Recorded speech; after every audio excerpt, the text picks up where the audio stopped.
Hi, it's me again with CorelDraw Tips and Tricks. Yesterday I made a video on how to make this pretty simply, and somebody wants to do it this way, but they're trying to do it the same way as I did with this, and it doesn't work.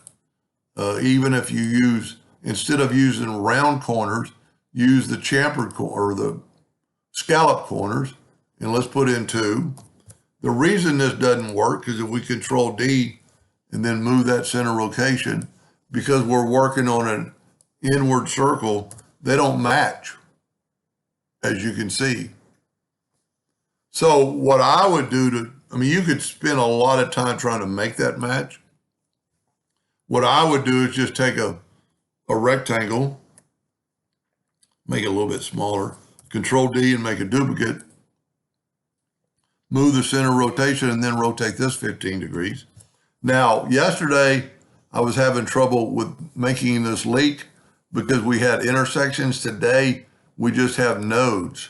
So I'm going to go with a 3-point curve line and go from that node to that node, and then hold down the control button and you can make your arch whatever you want. I'm going to go ahead and leave my boxes because I need that rotation.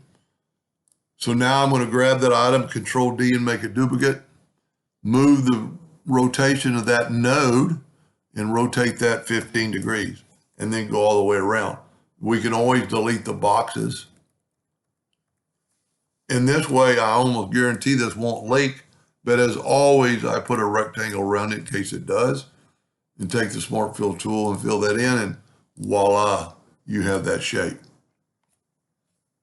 Anyway, I hope that answered his question, and thank you for watching.